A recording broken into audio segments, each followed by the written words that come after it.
Buenos días, chicos y chicas, bienvenidos al seminario de finanzas cuantitativas con Python de la Facultad de Ciencias de la UNAM. La sesión anterior fue una sesión un poquito fuera de lo normal porque no les atañe a los oyentes. Si estás viendo este video para aprender y no estás inscrito, seguramente la sesión anterior fue la más aburrida del mundo, pero desafortunadamente era necesario para poner los puntos en las IES y cruzar las Ts correspondientes, como dicen los alemanes, para que las cosas queden claras y para mencionar cómo vamos a trabajar. Ahora bien, vamos a regresar a lo que estábamos haciendo antes. Como siempre, voy a estar resolviendo las dudas en tiempo real en este stream, en Twitch y en Discord en el canal #dudas. Entonces, si tienen alguna pregunta, por favor utilicen esos dos canales. Entonces, si se acuerdan, nos habíamos quedado aquí en el Market Data y habíamos logrado el hack de crear el simulador y hackear el simulador para forzarlo a que lo voy a hacer un poquito más grande. Habíamos forzado el simulador para que el vector, en lugar de hacer una simulación como antes, si recuerdan aquí, generábamos el vector, generate vector, y entonces estaba la palabra vector. Aquí está. Aquí estaba. Perdón. Aquí está. Entonces este vector era el vector que generábamos de manera aleatoria, que podría ser una normal estándar, student, una normal que no necesariamente 0, 1, student, uniforme, y cambiábamos ciertos parámetros como la escala, los grados de libertad, la media y la desviación estándar para la normal, etc. Entonces lo que hicimos fue un hack para forzar a que el vector, reescribir cualquier vector que generamos como el vector de valores, que es un vector de rendimientos, y a ese vector de rendimientos obviamente también forzamos el input size. Entonces forzábamos adentro del constructor, reescribíamos muchas variables, en particular string title, input size y vector, y con eso hacíamos un dibujito del plot. Entonces, por ejemplo, si quiero el Standard & Poor's, este es el índice Standard & Poor's. Entonces ya tenemos aquí que era real data. Antes aquí decía real time, le cambié a real data porque es datos reales y no es en tiempo real porque tenemos datos hasta agosto y entramos en septiembre. Y aquí están todas las estadísticas que queríamos, y en particular vean que en el test de Yarkevera no pasa el test y está brutal. Y luego, por curiosidad, dijimos vamos a ver qué pasa con el tracker. Recuerden que voy a hacerle play y vamos a comparar. Este es el Standard & Poor's, es el índice. Cuando tiene el circunflejo significa que es el índice. Y este de aquí es un ETF, un Exchange Traded Fund, que lo que hace es un tracker del Standard & Poor's. Esencialmente, cuando tú inviertes en este fondo, estás invirtiendo en un gerente de portafolios que en principio debería darte el rendimiento exacto del Standard & Poor's. Se llama tracker porque está siguiendo, es como traquear o seguir o imitar el rendimiento de un activo. Ahora, todos los trackers son ETFs, sí, pero no todos los ETFs son trackers. De hecho, la ventaja de los ETFs es que simple y llanamente es un fondo en el cual tú inviertes, un fondo cualquiera. La única diferencia es que se llama Exchange Traded Fund porque los puedes intercambiar en la bolsa. Por lo tanto, entrar en el fondo es mucho más fácil que en un fondo tradicional, que tienes que contactar al gerente de portafolios o a la persona encargada del marketing. Tienes que hacer tu depósito de dinero y después para salir tienes que avisar con cierta anticipación. Hay reglas diferentes con respecto a los fondos. Mientras que aquí lo único que tienes que hacer para entrar es ir a una bolsa donde se cotice el fondo y compras una parte, un ETF. En este caso comprarías el SPY, el Spider. Y si quieres salir solo tienes que vender el Spider como venderías una acción normal. Entonces la liquidez de entrada y de salida es sumamente grande. además de que los fondos más grandes como el SPY son suficientemente líquidos para tomar posiciones grandes y no impactar el precio de mercado, que se llama el impacto de mercado. Entonces son bastante cómodos. Además, no hay ninguna restricción de qué fondo hacer. Y yo invertí en 2 fondos hace tiempo, cuando estaba en Londres, antes de la pandemia, en mis inversiones personales y también en mis inversiones como trader de riesgo. Y 2 de mis fondos favoritos eran energías renovables y videojuegos. Entonces lo que hizo ese fondo es que agarró acciones de todo el mundo, incluido Corea. Entonces habían acciones asiáticas, americanas, y me refiero a americanas no solamente de Estados Unidos, sino del continente, europeas, de empresas que se dedicaban a renovables. Entonces era un portafolio de empresas renovables. Pero tú no tenías que invertir en las empresas renovables, ellos cambiaban las empresas con respecto a ciertas reglas y solo tenías que comprar el ETF. De la misma manera que compraban acciones de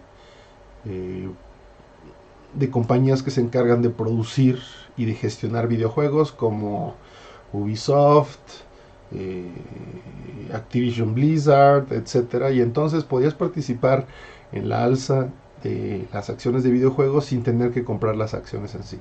Muy interesantes, muy particulares. Entonces, solo para remarcar, porque recibí una duda de un alumno sobre si todos los que si ETF era sinónimo de tracker, y no. Los ETFs es algo muy grande, los trackers es un subconjunto de los ETFs. Ok, entonces hoy quisiera hacer 3 cosas, no sé si me alcanza el tiempo. La primera es, esto está bonito, pero yo quisiera hacer un plot, quisiera ver la serie de tiempo. Y aquí ya tengo el acordeoncito de cómo va a ser. Segundo, recuerden que aquí tenemos todos los datos y hay algo que no sé si lo vieron ustedes, pero hay muchas cosas que uno aprende en la carrera, sobre todo cuando uno hace cosas de matemáticas financieras. Yo cursé una maestría en finanzas en París y uno termina aprendiéndose frases de memoria que todo mundo dice, pero a lo mejor no las has visto. Y una de ellas es que suponemos que los rendimientos son normales o que siguen un movimiento browniano. Equivalentemente es que si fijas la escala de tiempo, significa que los rendimientos son normales. Cuando les quitas la media, o sea, los rendimientos centrados son normales.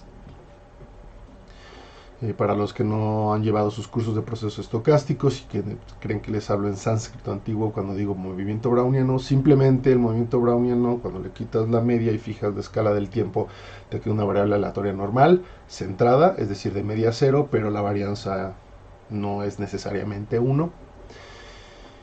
Y nos dicen, los rendimientos no siguen los rendimientos reales, que son estos de aquí. Su distribución no es una distribución normal, pero lo suponemos así porque hay muchas propiedades de la distribución normal que son fáciles de utilizar, ¿verdad? Como para cuando hacen pricing de opciones, suponen que los rendimientos son normales o que los precios son log normales. Entonces, uno aprende que los rendimientos no son normales, y otra cosa que yo aprendí era, porque ya al nivel de la maestría nos decían los rendimientos no son normales, en general tienen un skew hacia lo negativo. En general, eso significa que en general hay más días negativos que positivos, pero cuando hay días positivos son gigantes. Por eso los rendimientos en general, cuando a muy largo plazo, la media es positiva, el skewness es negativo y la kurtosis es en exceso es positiva, que es esta de aquí. Entonces, cuando te dicen eso, te das una idea y dices, ok, pero nunca lo hemos visto. Lo que quiero hacer aquí, y estamos haciendo, es esto. Vean, la media es positiva. Es una media diaria. Si quieren actualizar esta media por la 0, pues bueno, de hecho, para que quede más claro, vamos a ponerle, se llama sim.min, ¿verdad? Sí. Entonces esta media, y la voy a multiplicar por 252, que es el número que se acostumbra a poner como días laborables en el año, porque no se elabora sábados y domingos, No hay datos sábados y domingos, pero si ustedes están en cripto, tienen que multiplicar por 365 porque cripto abre todos los días. Significa que este rendimiento es de 8% anual. Estamos hablando del Spider, el tracker del Standard & Poor's, 8% anualizado. La volatilidad,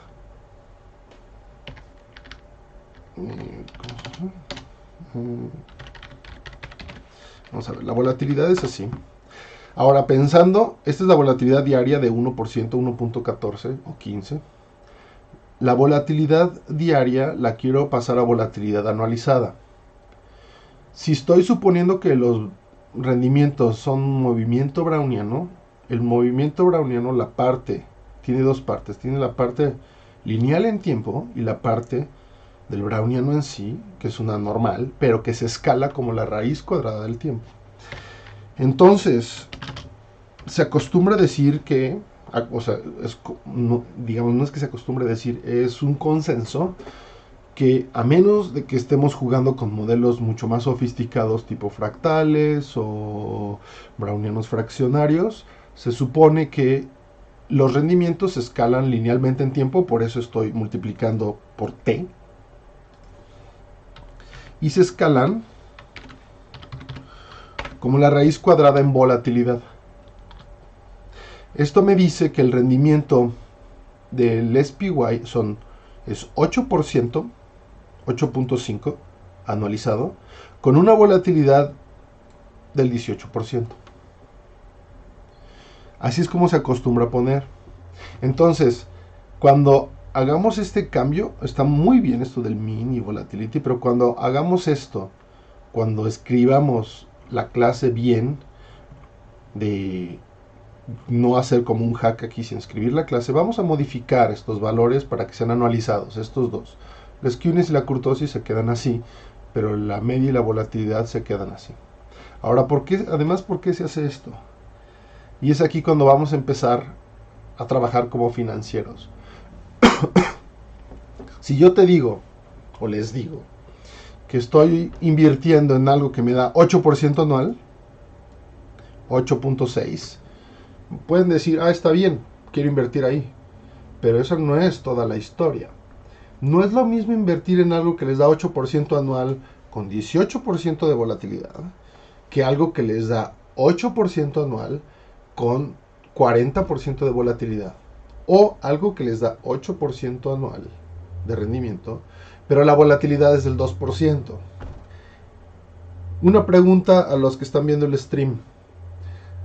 Tengo 3 productos, los 3 me dan 8% anual. Uno tiene volatilidad de 2% anualizada, otro tiene volatilidad de 18% anualizada y otro tiene volatilidad de 40% anualizada. ¿En cuál invierten? Pregunta. ¿En cuál invertirían ustedes? Voy a esperar a que alguien me ponga una respuesta, buena o mala, no importa. Y les voy a explicar el por qué yo invertiría en uno o en otro. El segundo, otra vez la pregunta es, tengo 3 productos, los 3 me dan 8% rendimiento anualizado. El producto 1 tiene volatilidad de 2%. El producto 2 tiene volatilidad de 18%, que es este de aquí. El producto 3 tiene volatilidad anualizadas, las volatilidades, tiene una volatilidad del 40%. ¿En cuál invierto? Menor volatilidad, producto 1, el tercero podría perder mucho o ganar mucho, el primero. Exacto. No hay una sola respuesta porque depende de su perfil de riesgo. Entonces, el de menor volatilidad es lo que normalmente uno haría. Pero puede ser que alguien diga, es que yo estoy esperando home runs. Entonces, estoy esperando, por ejemplo, tener estos rendimientos extraños. Que este rendimiento extraño es más probable, es decir, colas largas, son más probables cuando tienes más volatilidad. Pero por otro lado también tienes más pérdidas. Sin embargo, en general un inversionista va a decir, yo quiero más rendimiento con menos volatilidad, y la razón es muy simple. Aunque es totalmente cierto que uno de mayor volatilidad, el tercero, de 40% de volatilidad, puede darme muchísima ganancia, también me puede dar una pérdida grande. Y además, el rendimiento que yo estoy viendo, suponiendo que es una variable aleatoria, yo estoy calculando el rendimiento empírico, que es 8% anual. Eso me pasó el año pasado. Eso no significa que este año me dé 8%, porque yo no sé cuál es la verdadera media. Calculé la media empírica, pero no la media. Ahora, a mí lo que me interesa es saber cuál es la media real, porque ese es el rendimiento promedio que puedo esperar a largo plazo. Y si llevaron bien sus cursos de estadística, mientras más grande sea la volatilidad, el intervalo de confianza de la media real alrededor de la media empírica crece. Obviamente cuando tomo más números eso se reduce. Son los dos teoremas más grandes de la probabilidad y la estadística, que es el teorema de la ley de los grandes números, que me dice si tomas un montón de variables aleatorias y tomas su promedio y todas ellas tienen la misma media teórica, entonces la media empírica, cuando el número de observaciones tiene infinito, la media empírica converge a la media real. Perfecto, significa que mientras más variables tenga, más cerca estoy. El segundo teorema, que es el teorema del límite central, me dice que dicha convergencia es en distribución, con una distribución normal, y que esencialmente, y eso es lo que hay que recuperar, es que la volatilidad la volatilidad de la distribución de las medias, no de la distribución original. Asintóticamente se puede ver como una normal de media, la media empírica, y de varianza, la varianza dividida por la raíz cuadrada del número de observaciones. Eso significa que la varianza o la desviación estándar es la desviación estándar la que es dividida por la raíz cuadrada, es la varianza dividida por n. Entonces la desviación estándar converge como a cero, como la raíz cuadrada de n. Entonces, estos dos teoremas les dicen que convergen y qué tan rápido convergen. Y entonces, como ven, a un número de observaciones fijo, si tengo la sigma, los intervalos de confianza de la normal esencialmente alrededor del mu, es mu más menos 1.96, bueno, 1.64 para el intervalo de confianza de 95%, 1.64, multiplicada por la varianza dividida entre la raíz. Entonces, por eso, más varianza, mi intervalo es más grande, menos varianza, más chiquito, y eso es lo que me interesa. A mí lo que me interesa es que la media que estoy calculando sea repetible, a menos de que esté pensando en home runs, pero la idea de hacer estadísticas es algo que sea significativamente diferente de cero. Mientras que si tengo 40% de volatilidad y un rendimiento de 8, hay muchas partes negativas en el intervalo de confianza. Pero si tengo una volatilidad de 2, todo el intervalo de confianza está del lado positivo, entonces yo puedo afirmar con 95% de confianza que mis rendimientos van a ser positivos. Eso es importante. Depende de tu apetito al riesgo, exactamente.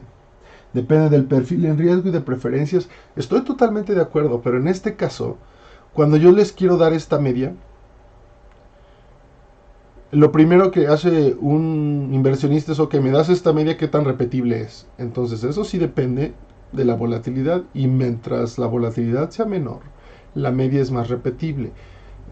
Dicho de otra manera, cuando tienes dos productos, uno que te da 8% con volatilidad de 2 y otro que te da 20% con volatilidad de 30, son dos productos, pero el primero tú estás asegurando, aunque el rendimiento es menor, estás asegurando que el intervalo de confianza de la media siempre va a ser positivo.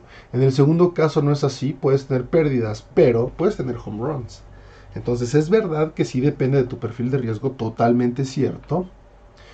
Pero cuando uno da este numerito, la media, uno quiere saber qué tan significativa es esta media, porque si me dices, te doy una media de 20, pero la volatilidad es de 40, pues puede pasar, suponiendo que la variable aleatoria es normal, que no lo es, y haciendo algo para no multiplicar por muchos números, el intervalo de confianza, vamos a hacer lo que es multiplicar por 2, entonces, si tengo una volatilidad de 40, entonces puede ser el intervalo de confianza, o sea, el radio, es de 80. Entonces puedo tener, si mi rendimiento es 20, puedo tener un rendimiento hasta de 100%, pero puedo tener pérdidas de hasta 60%. Entonces hay home runs, pero también hay ponches, ¿verdad? Y es ahí donde está la parte de el apetito al riesgo. Pero cuando uno da este número, uno quiere saber qué tan significativo es.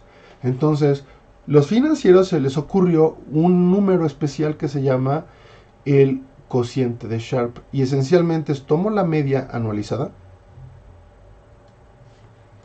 que es esta de acá, y la voy a dividir por la volatilidad anualizada, que es esta de acá. Y para que quede claro el nombre, lo voy a escribir aquí, se llama Sharpe. Aquí está. Entonces, ¿cuál es el Sharpe Ratio? Aquí.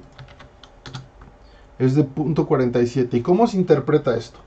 Recuerden que la desviación estándar o volatilidad tiene las mismas unidades que la media, ¿verdad? Porque la varianza es el cuadrado y esta es la raíz cuadrada. Entonces recuperan las unidades, que por ejemplo puede ser calcular la media en dólares y la volatilidad en dólares, por ejemplo. Entonces el cociente es una variable adimensional. ¿Pero qué les dice? Este número les dice esencialmente, y es como se interpreta, es por cada unidad de riesgo que ustedes aumenten, es decir, por cada 1% de volatilidad extra, ustedes van a ganar un 0.47% de rendimiento extra. Y en general se busca que esto sea mayor que 1, porque lo que yo quiero es, si yo aumento, por ejemplo, si este número es 5, si yo aumento un 1% mi riesgo, en principio o estadísticamente aumentaría mi rendimiento 5%.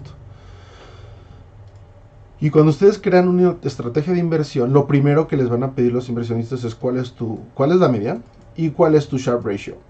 Esencialmente es cuál es tu cociente de Sharpe para ver qué tan significativa es esta media, que es equivalente a lo que discutíamos de volatilidad. Ahora, una pregunta. No sé si la puedan responder, las voy a responder yo, pero los hago pensar.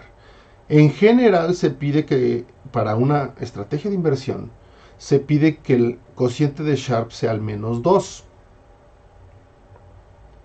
¿Por qué? ¿Qué ganan ustedes con un cociente de Sharpe de al menos 2? Y mientras lo piensan, voy a abrir un archivo que tengo de geometría de portafolios de inversión para verlo con dibujitos. Entonces, ¿por qué se pide un cociente de Sharpe de 2? O mayor que 2 cuando alguien es un inversionista y quiere calificar las inversiones.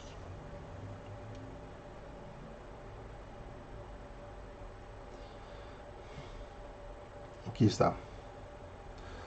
No se les ocurre por qué. La respuesta está aquí. La respuesta está aquí.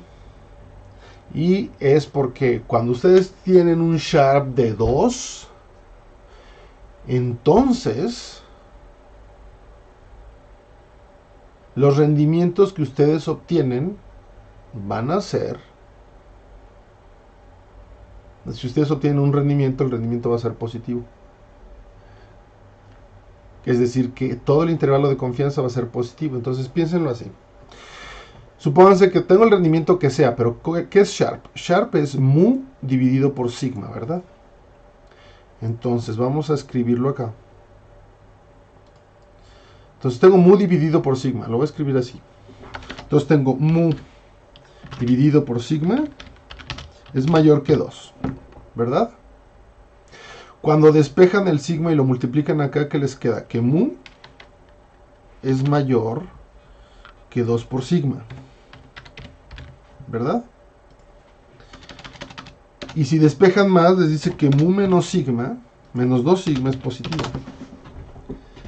Entonces, pedir un Sharpe que sea mayor que 2 es suponer que los rendimientos son normales y, por lo tanto, su intervalo de confianza va a estar totalmente positivo, porque aquí ven, este mu menos 2 sigma es el extremo bueno, 1.96, pero mu menos 2 sigma es el extremo izquierdo del intervalo. Y hace un momento me equivoqué, les dije que era con 1.64, es con 1.96 que tienen un intervalo de confianza del 95%. Con el 1.64 es el intervalo al 90%, pero es 5% de un lado y 5% del otro. ¿Okay?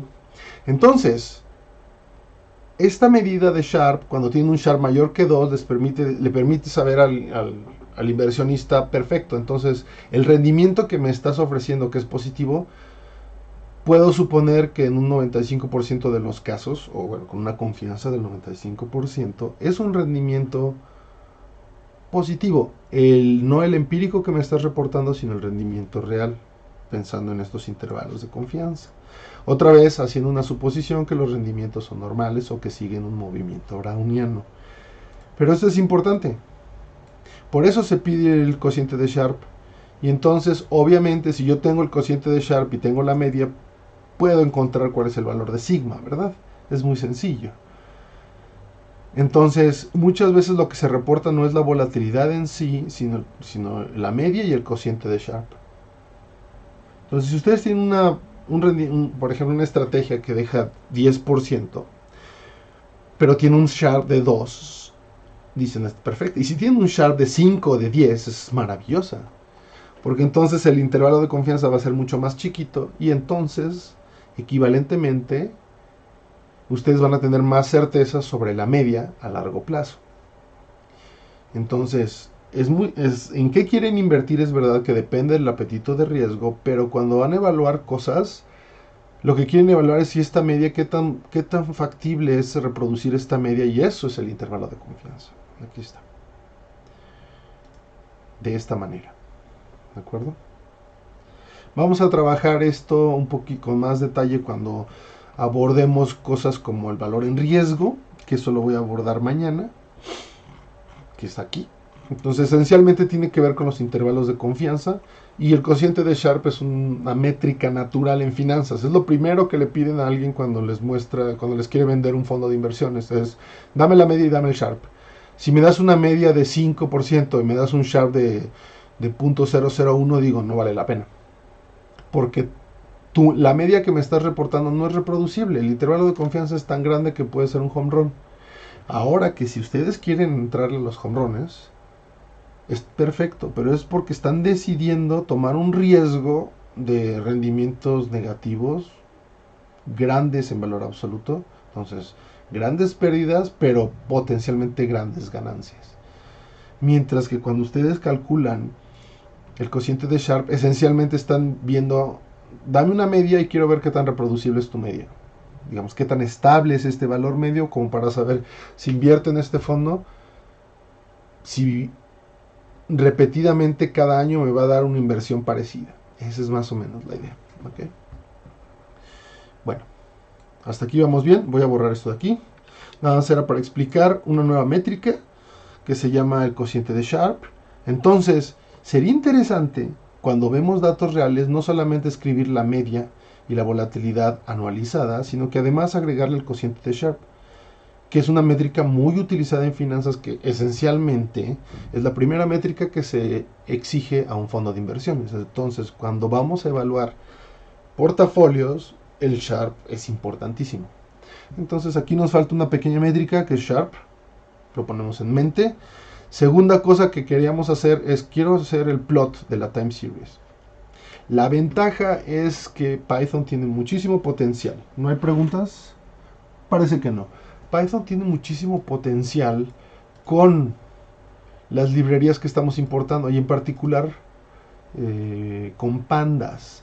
Recuerden que en Pandas estamos construyendo un data frame y que estábamos transformando los tiempos a un timestamp o un tiempo al tiempo, digamos, un tipo de variable temporal que se llama datetime, este de aquí, que es el que este datetime es el que le gusta a Pandas para considerar series de tiempo. Y nuestra tabla ya está acomodada. Esta parte, la columna, como ven, como ya tiene los ceros de horas, minutos y segundos, ya está acomodada como una serie de tiempo. Entonces, ya que tenemos una serie de tiempo, la pregunta es, ¿existe una manera rápida de hacer un plot de la serie de tiempo? La respuesta es sí. Aquí en Pandas, fíjense, toman pandas.dataframe y hay un punto plot que tiene un montón de argumentos, pero en particular los argumentos importantes es que le pueden poner una leyenda, le pueden poner un título y pueden cambiar colores y posiciones. Entonces esto tiene muchísimo potencial, los dejo que jueguen con ellos si gustan. Lo que voy a hacer yo es algo muy sencillo, y aquí ya lo tengo, aquí está. Voy a crearme una figura y después voy a mostrar la figura. Esto es del PLT que viene de PyPlot. Entonces PyPlot, tengo una figura. Y cuando creo la figura F9, como ven, estoy creando en plots, estoy creando una figura especial. Y cuando muestro la figura va a ser un cuadrito especial. Ahora, aquí es muy simple. Toman el data frame y le ponen punto plot. Es decir, dentro de la clase data frame tiene una funcionalidad natural que se llama punto plot. Y le pueden poner qué tipo de cosa. Puede ser line. Aquí pueden ver qué tipo del kind. Puede ser una barra, puede ser histograma, puede ser lo que quieran acá. Densidad, pie, scatter, lo que quieran. Le puse una línea porque quiero una serie de tiempo. Y la variable X es el tiempo. Es decir, la variable horizontal va a ser la time series, que es date. Como ven, es el nombre de la columna. La variable Y es el nombre de la columna, que en este caso es el close. No estoy trabajando con rendimientos porque quiero ver los precios, entonces es close. El grid es porque quiero rayitas para que se vea mejor. El color blue, porque me gusta el color azul. ¿Cuál va a ser la etiqueta que le vamos a poner? Es el RIC. ¿Y cuál va a ser el título? Le voy a poner serie de tiempo de close prices para y el RIC correspondiente. De hecho, el label no es importante a este nivel, podríamos incluso borrarlo. Ahí está. Y todas estas funcionalidades son funcionalidades heredadas de la clase DataFrame. Pues vamos a ver qué pasa. Si le aprieto F9, ahí está. Time Series.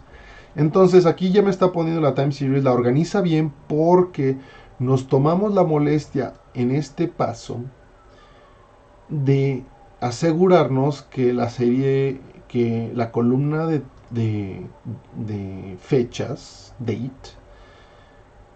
tenía el formato adecuado para que Pandas lo pudiera interpretar como una serie de tiempo. Muy fácil, aquí ya está. Muy simple, ¿verdad? Ahora vamos a comparar la serie de tiempo vamos a comparar, ya que tenemos esto, si le pongo play, tengo dos gráficas, tengo el histograma del SPY y tengo la serie de tiempo. Voy a bajar esto para que sea un poquito más grande. Ahora voy a hacer lo mismo con el Standard & Poor's, porque lo que queríamos era ver qué tan bueno era nuestro tracker, ¿verdad?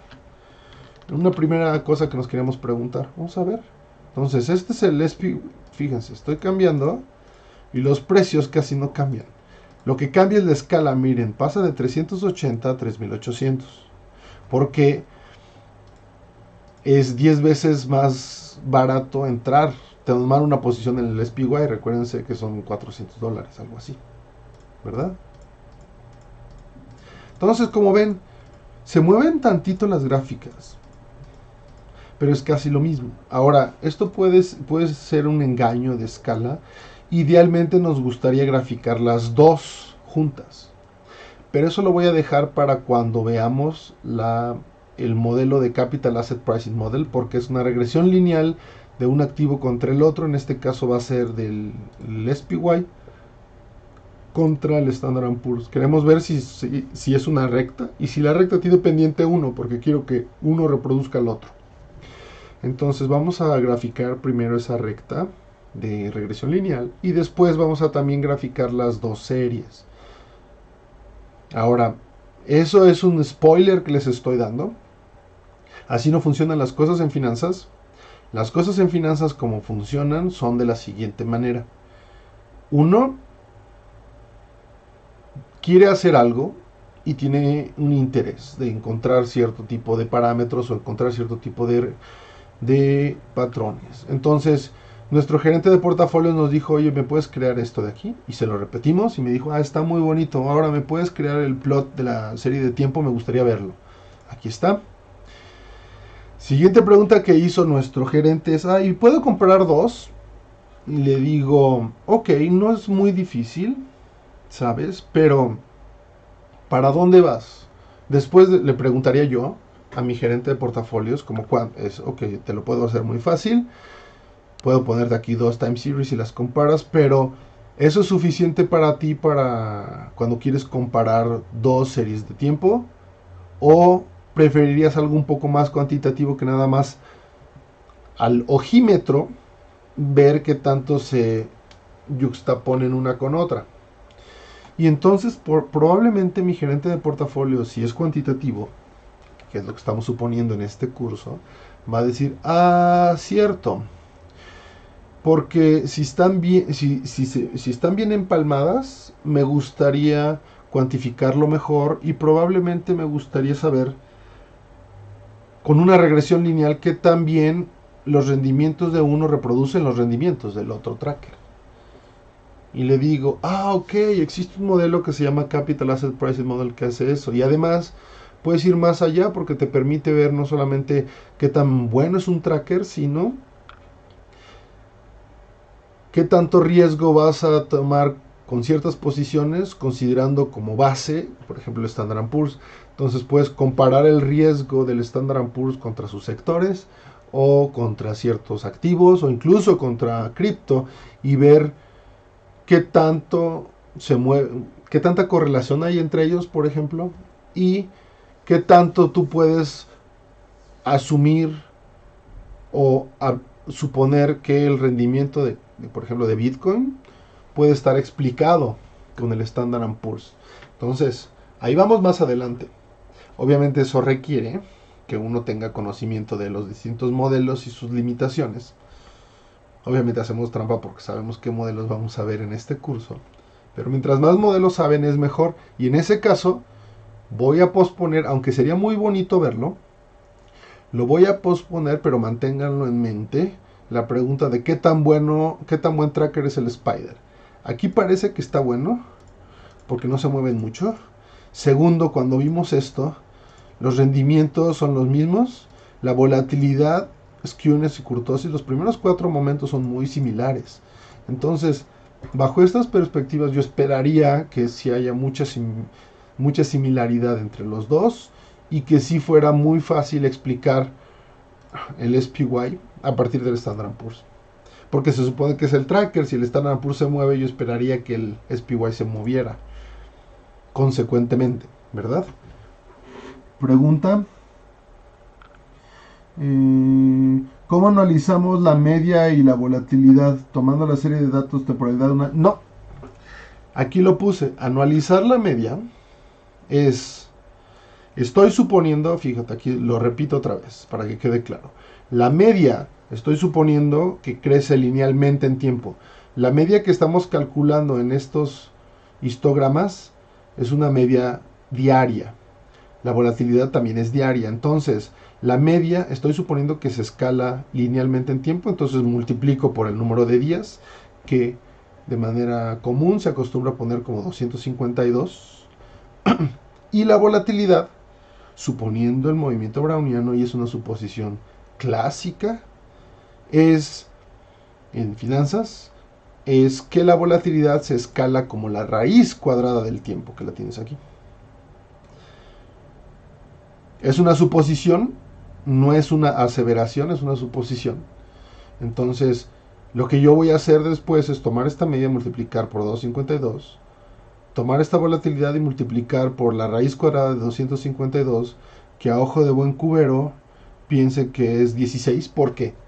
252 y 256 es muy similar, y 256 es 2 a la potencia 8, que es el equivalente a 16 por 16. La raíz cuadrada de 256 es 16. Mentalmente pueden utilizar una volatilidad diaria, multiplicar por 16. Hay un pequeño error, ¿verdad? Pero les permite ver qué tan fácil es. Entonces, por eso, si ustedes ven una volatilidad de 1% diario, 16 anual, 2%, 32 anual. Fácil.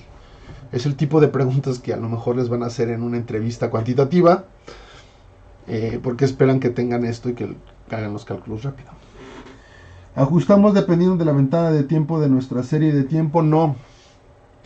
Ajustas con respecto a el tiempo que pasa entre una observación y otra. Entonces, no importa que yo tenga 3 años o 300 años de datos, la media, obviamente con 300 años de datos, la media va a ser, el intervalo de confianza de la media va a ser mejor por ley de los grandes números, teorema del límite central, pero el ajuste a rendimientos diarios o pasar a rendimientos anuales es por el tiempo o el lapso que hay entre una observación y otra. Entonces, no importa si son 300 años. En los dos casos, 30 años, 3 años, 30 años o 300 años, tengo una observación cada día. Entonces, los rendimientos que tengo son diarios. Para ajustarlos anualizado, tengo que multiplicar por el número de días que tengo en el año, lineal, 252. Si estoy jugando con cripto es 365, porque cripto va a tener datos de todos los días. Y la volatilidad se escala como la raíz cuadrada del tiempo. Entonces, la volatilidad que me reportes diaria, en este caso, por ejemplo, es 1.15%, tienes que multiplicar este 1.15% por la raíz cuadrada de 252 o regla empírica por 16. Entonces, estás pensando en una volatilidad aproximadamente de 16-18%.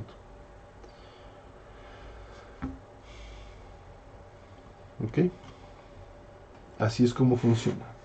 Entonces, no depende de qué tantos datos tienes, depende de tu frecuencia. Si yo estoy, imagínense, ¿cómo le haría yo con una volatilidad? Soy trader de alta frecuencia y tengo una volatilidad de 5 segundos. Entonces, cada 5 segundos calculo precios y calculo la volatilidad cada 5 segundos. ¿Cómo lo podría ajustar? Pues tienes que ajustar anualizado. Entonces tomas los 5 segundos, ¿de acuerdo? Entonces tienes 5 segundos. Ahora, voy a dividir todo entre 5, porque son 5 segundos. Entonces, ¿qué pasa con un segundo? Un segundo, 60 segundos es un minuto. 60 minutos es una hora. 24 horas es un día. 252 es en el año. Entonces, esto es el número de segundos que tengo en el año, ¿verdad? Porque tengo 252 días, 24 horas, 60 minutos y 60 segundos. Divido entre 5 porque estos son el número de segundos en el año y el 5 al dividir es el número de observaciones que tengo en el año. Entonces, este va a ser mi factor para pasar de una volatilidad de 5 segundos a una volatilidad anual. En la raíz cuadrada de este. Y cuando voy a hacer la media es linealmente multiplicar por este factor. ¿Sí? ¿Sí quedó más claro ahí? Perfecto. Entonces, repito, el ajuste es con respecto a qué tan frecuente toman cada observación, no con el número de observaciones. El número de observaciones lo que va a afectar es qué tan estadísticamente significativa es la media que estoy reportando, pero no va a afectar el factor que utilizan ustedes para ajustar.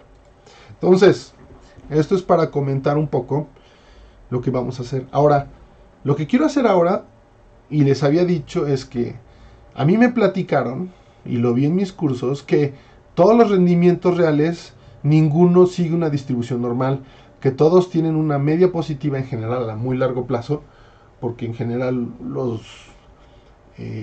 cuando ustedes invierten en un índice por 10, 15 años va a subir.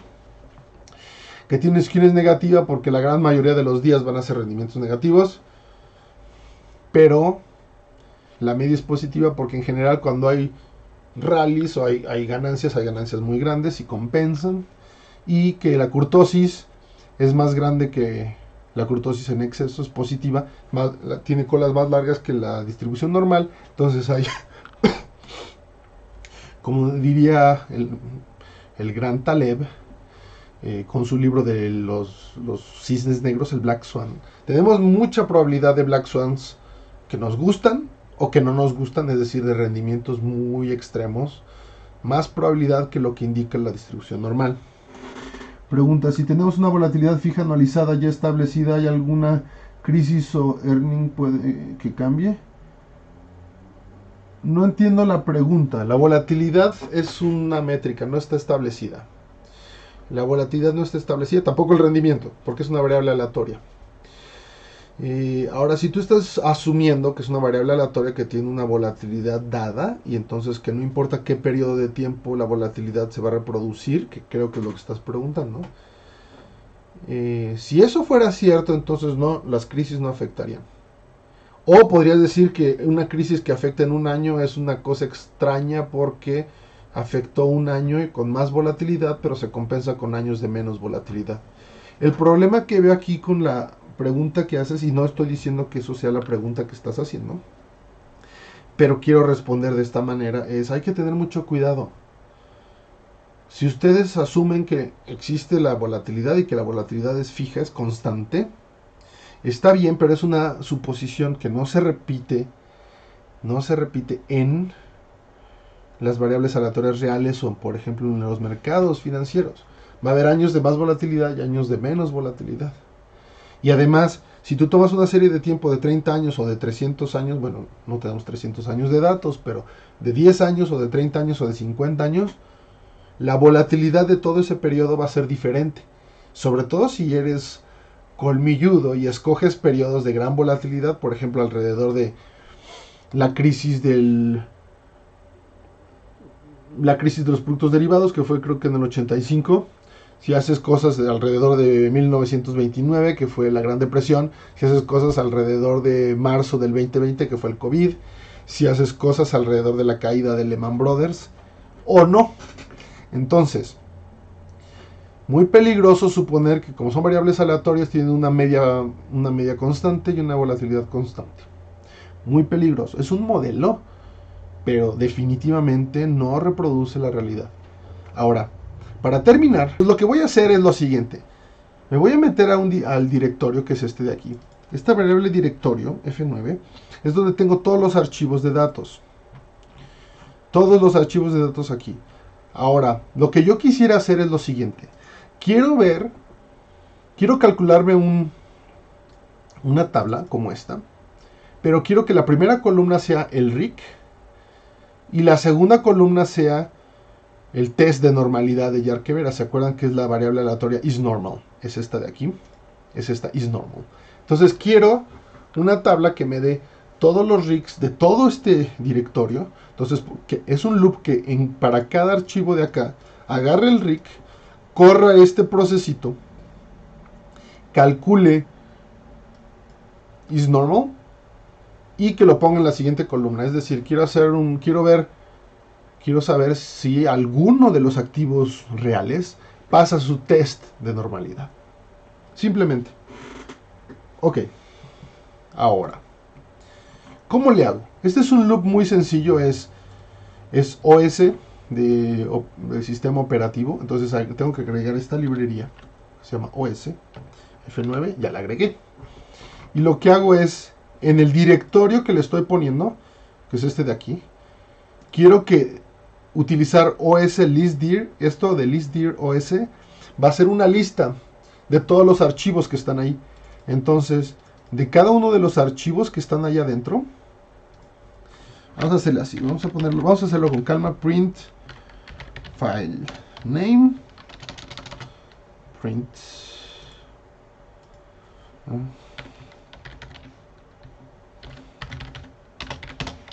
Okay. Vamos a hacerlo con calma. Aquí está. Entonces, quiero que me imprima el nombre del archivo. Aquí están todos los archivos que tenemos, ¿verdad?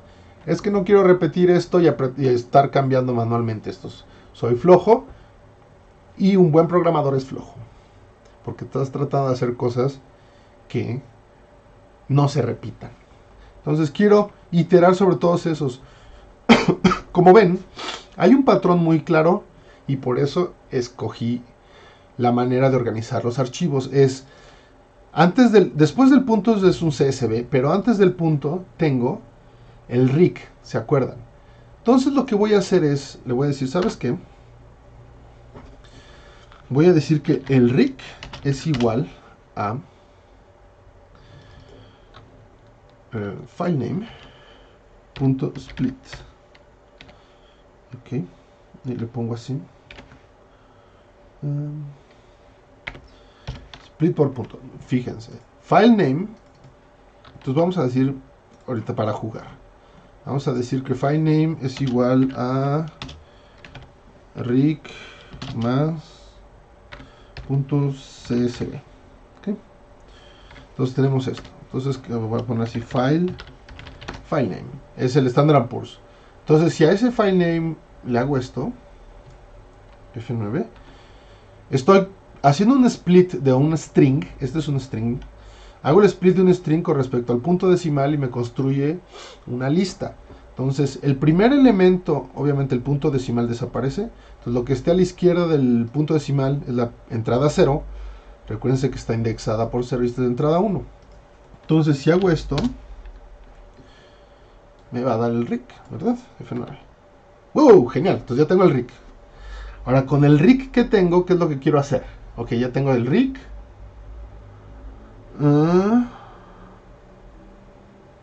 ¿Y qué es lo que quería hacer yo? Es esto, ¿verdad? Es esta parte. Entonces, con el RIC que tengo, vamos a generar aquí está, vamos a generar el data frame, que está acá. Obviamente que si hubiéramos sido cuidadosos y hacer funciones hubiera estado mejor, y lo vamos a hacer mañana. Entonces aquí es la primera parte, es get data frame, es este. Ok, ya está generado, y aquí, como lo ven, depende del path que tenemos aquí. Hacia el path sí lo tengo que tener, el path sí lo tengo que poner. Ok, entonces el path es este. Entonces, para cada uno de los RICs voy a generar mi tabla. Después de generar mi tabla voy a hacer las computations, que son las stats, ¿verdad? Y con esto ya me va a calcular el is normal. Entonces de aquí voy a hacer lo siguiente. Voy a crearme una lista, dos listas. Una se va a llamar la lista de RICs. Así se escriben las listas en Python. Y la otra se va a llamar is normals. Una cosa que yo acostumbro a hacer, que he visto que hace un número de gente decente, pero que no es un consenso, es que cuando utilizan las listas le ponen una S. Entonces, por ejemplo, para file name in file names, este sería file names porque es la lista de file names, y aquí sería for RIC in RICs o for is normal in is normals. Yo así lo acostumbro para que quede más simple. Otras personas ponen list con guión bajo de una cosa, etcétera. Entonces aquí lo tengo, y aquí es generate lists. Entonces aquí le voy a poner a la lista de RICs .append, le voy a agregar el RIC con el que estoy jugando. A la lista de isNormals le voy a agregar el simulador.isNormal, ¿verdad? Estamos calculando el simulador de este vector aleatorio de esta tabla que se llama T. Aquí está. Estamos forzando. Y al final, cuando acabe, voy a crear un data frame, se llama llamar df, igual a pd de pandas, data frame. Aquí estamos haciendo lo mismo que acá.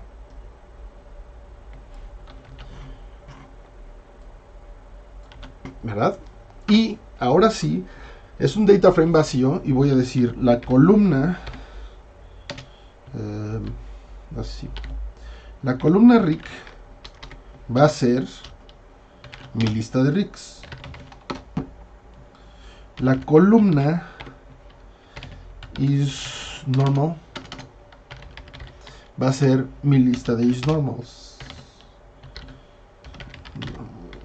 Ahí está. Entonces, El orden en el que hago las cosas es importante, pero aquí cuando voy llenando las listas las estoy haciendo por orden y no se revuelven las listas porque no, es una lista ordenada, no es un diccionario. Entonces no se revuelven y aquí está. Entonces este loop, que es repetir lo que tengo acá, es para cada uno de los rigs, que no me lo sé de memoria, pero le digo, vete a este folder, recupérame todos los rigs, y con eso calcúlame el isNormal, que es en esta parte de Compute Stats, y dime, calcúlame la serie, y construyeme el data frame correspondiente. Entonces vamos a correr esto, F9.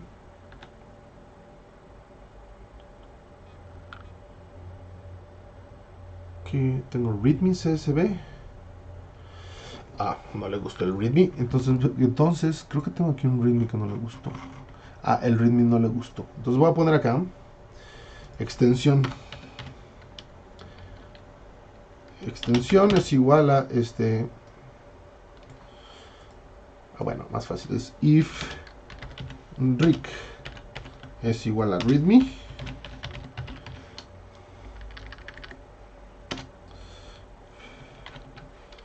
Así, readme.